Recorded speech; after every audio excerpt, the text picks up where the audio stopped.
O Brasil não tem a mínima chance de ganhar essa guerra tarifária com os Estados Unidos, e nesse vídeo a gente vai ver o porquê. Primeiro a gente precisa olhar novamente qual que é a balança comercial, e nesse vídeo eu quero comparar também com a balança chinesa. Esses aqui são dados brutos, a gente forneceu para o Gemini e pediu para ele fazer esse infográfico para ficar mais fácil e mais didático, tá? Essa aqui é a evolução do fluxo comercial total entre 2020 e 2024, então a grosso modo eu estou analisando os últimos 5 anos.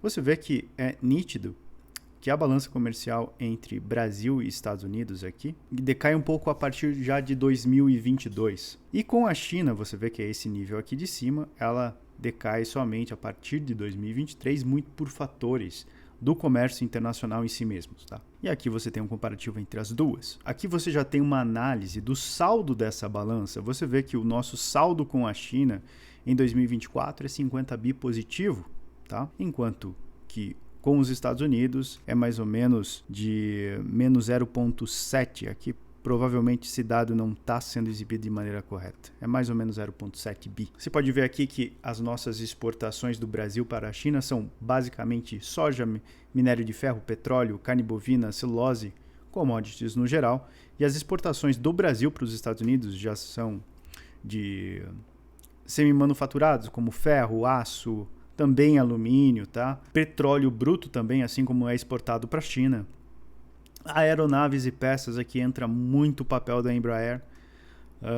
Café não torrado e celulose, tá?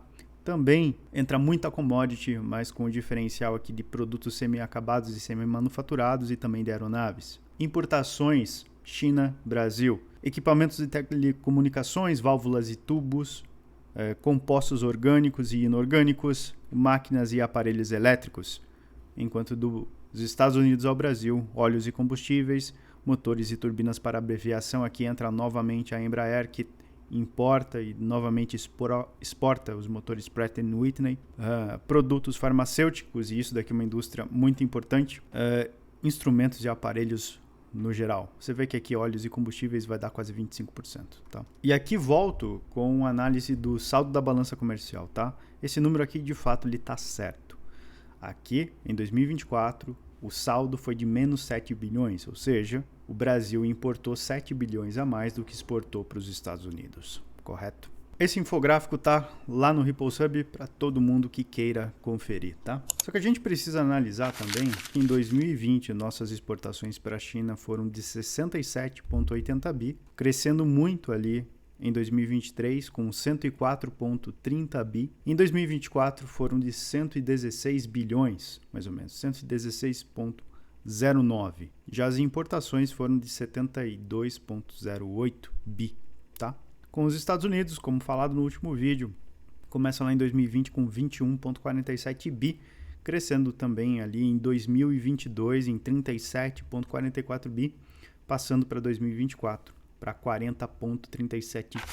Hoje os Estados Unidos é o segundo maior parceiro comercial do Brasil. Se você considerasse, por exemplo, a União Europeia como um país, a União Europeia seria o segundo maior comprador, mas de fato ela não é um país. Então o nosso segundo maior parceiro comercial é sim os Estados Unidos, tá? O problema macro em tudo isso é que o Brasil é dependente de tecnologia americana. Muitos dos países hoje no mundo são dependentes de tecnologia americana.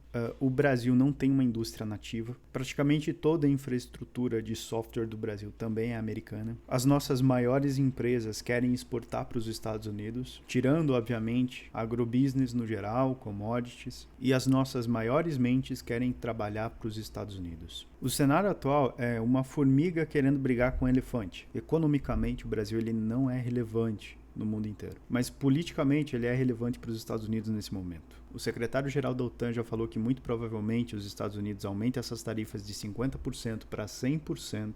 E existe uma lei tramitando no Senado americano que vai permitir com que essa tarifa chegue até 500%. E muito provavelmente toda a OTAN, todos os países membros da OTAN, venham a tarifar o Brasil por ligações com a compra de petróleo russo. A grosso modo, vocês enfrentam aí no Brasil a maior crise diplomática e econômica talvez da história se tudo isso se materializar. Com certeza é a maior crise diplomática até agora. Todavia, ainda não é a maior crise econômica se o Brasil fizer tudo certo, que eu duvido que aconteça. É muito provável que esse governo rache e não tenha como lidar com essa situação. Tem muito analista político, geopolítico, que diz que isso, na verdade, está fortalecendo o atual governo. É impossível que você fortaleça o discurso político de um governo sem fortalecer também o discurso econômico. O Brasil não tem como aguentar isso economicamente. Mesmo que a China seja o maior parceiro comercial, a China não quer arriscar o dela, tendo ainda mais retaliação cruzada com os Estados Unidos, a ponto de talvez aguentar isso, importando e importando do Brasil, mantendo essa balança comercial ativa, sendo que o maior consumidor deles é diretamente os Estados Unidos. Ninguém quer ferrar o seu nessa história. E por que os Estados Unidos é tão forte? Hoje, ele é o maior motor de consumo do mundo. E não à toa, ele foi um dos únicos países a sobreviver às duas guerras, a Primeira e a Segunda Guerra Mundial. Por conta dessa estabilidade geopolítica, vamos dizer assim, ele acabou tendo o benefício do dólar se tornar a moeda de curso do mundo, principalmente pelo acordo de Bretton Woods, que também acabou tirando o lastro do ouro do dólar. Porém, esses caras, eles não são a maior potência do mundo à toa. Não é por conta do dólar ser moeda de curso, não. Os Estados Unidos é o maior motor de consumo e, por isso, em consequência, o dólar também é a maior moeda em curso hoje no mundo. Se fosse assim, o Brasil também tinha sobrevivido às duas guerras. O Brasil também seria uma safe zone e a moeda brasileira não foi adotada no mundo todo? Por quê? Porque o Brasil sempre arrecadou mal. O Brasil ele sempre foi uma república das bananas. Se você olhar a história do Brasil cronologicamente, a cada 30 anos se tem uma revolução de tomada de poder aí. E a verdade é que o Brasil ele nunca foi um país sério. O ponto que eu quero chegar é o seguinte: os Estados Unidos não é melhor que o Brasil à toa. Eles fazem as coisas direito. Eles não têm tantos impostos absurdos nas transações como o Brasil tem. Eles investem muito mais em cultura e tecnologia. E quando eu falo isso, eu não estou falando do Estado investir, eu estou falando de P&D das empresas. Não é à toa que toda inteligência de IA está baseada lá. Não é à toa que toda revolução recente da tecnologia aconteceu lá. Não é à toa que esses caras dominam esse cenário. E não é à toa que o Brasil, nos últimos 100 anos, não foi relevante economicamente no mundo. O Brasil é aquela eterna promessa de que um dia ele vai dar certo. Por esses e muitos outros fatores, mas principalmente pelos Estados Unidos ser o maior motor de consumo do mundo, ou seja, a sociedade americana é boa, por isso eles têm uma moeda boa e, por consequência, essa é a moeda de curso global. Não necessariamente por um imperialismo americano que nem todo mundo gosta de dizer. E lamento, tá? Não existe mais patriotismo no Brasil há muito tempo. Não existe nenhuma cultura comum no Brasil, para ser sincero. E é legal que um candidato que teve ali o suficiente para se eleger no segundo turno é capaz de lidar com uma situação dessa, é muito grave. Isso não é uma análise política séria.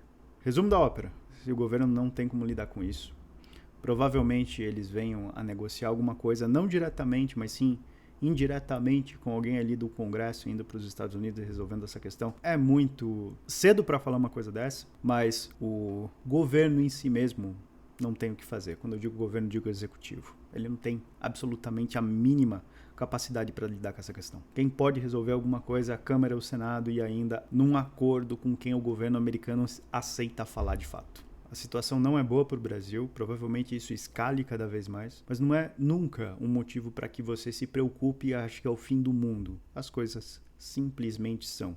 Independentemente do que aconteça com o Brasil, você vai continuar ganhando dinheiro, você vai ter que continuar vivendo, você vai ter que continuar provendo. Se você acredita nisso que eu te falo, tem um link aqui do Ripples Hub, inclusive um link onde você pode conferir todos esses dados aqui no relatório desse mês. Tem um link aqui abaixo também onde você pode abrir uma offshore, uma Soft 1 ou até uma estrutura mais avançada que esteja imune a tudo isso e sobreviva às intempéries da política, principalmente da brasileira. Se você quer comprar Bitcoin sem QIC, estou colocando um link aqui abaixo da Spike to Spike, que é o nosso parceiro de confiança. E se você deseja marcar uma consulta para falar de um caso específico da tua empresa ou de um acompanhamento da Ripples para a tua empresa, tem um link aqui abaixo onde você pode contratar isso também. Um abraço e até semana que vem.